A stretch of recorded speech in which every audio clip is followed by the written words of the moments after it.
Hello, my name is Larissa. I live in Kingston and I read a lot of books. For my first book review, I will talk about a book I read recently called The End of My Life Book Club. So I'll just read out a blurb first. Marianne is waiting for her chemotherapy treatments when her son Will casually asks her what she's reading. The conversations they have grow into tradition. Soon they are reading the same books, so they have something to talk about in the hospital waiting room. Their choices range from classic to popular, including books like Howard's End, The Girl with the Dragon Tattoo, and so on.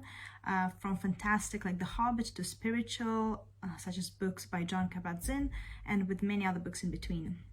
It is a book about the love between a parent and a child, and it's also about human strength, suffering, optimism, and so much more.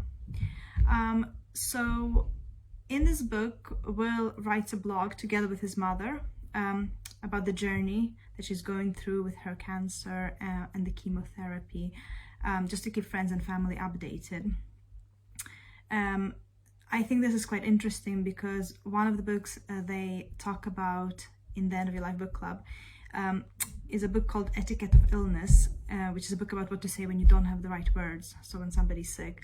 So I think that was one of the main purposes with this blog as well, to prevent people from having to ask the right questions about how Marianne is doing and so on. I thought that book was very well written. I thought it was really interesting. Mary's portrayed throughout as a very strong and inspiring and positive woman. Even when she's really ill, she doesn't want to give up on her dream of bringing books and a library to Afghanistan, and she's working on a million other projects besides as well. She's trying to keep up with all her social functions, spending time with her grandchildren, and she even feels guilty about taking drugs and painkillers because she knows that many others can't afford them and have to go without. Obviously, a lot of books are discussed in this book because it's about a book club. So the mother and the son, they read a lot together.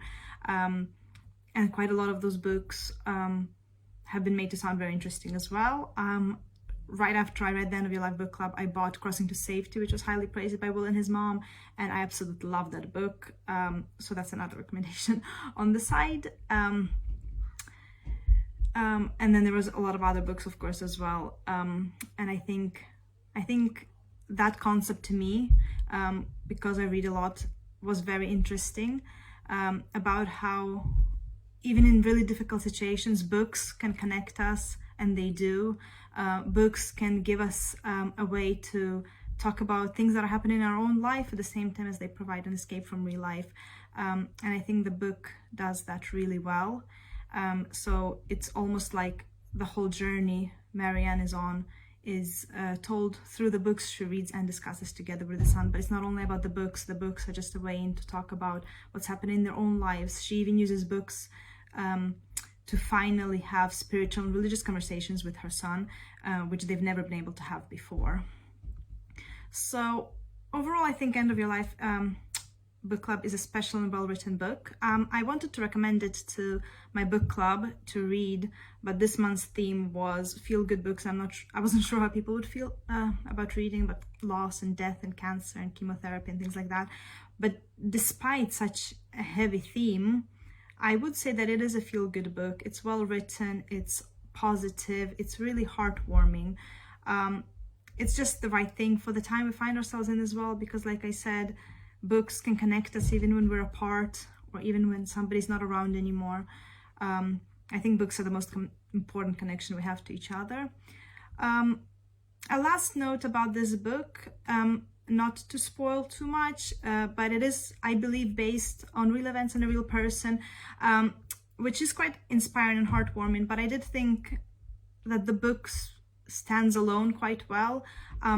I only found out about this after I had read the book, and it didn't change my opinion in any way, because the book was written in such a way that I think it was interesting enough. It didn't matter if it was fiction or real person. It was well written, it was inspiring, it was a really nice read. I do find myself with an extra long to-read list now, because at least half of the books mentioned by Marianne and Will, I've now put on my to-read list. I've gone through some of them already, and like I said, Crossing to Safety was one that I really loved. But I'll take that as a positive as well. I like to read, so this book has inspired me to read quite a lot of different things that I probably wouldn't have come across. So yes, recommend this one. I recommend Crossing to Safety, and I guess I'll see you soon. Thank you.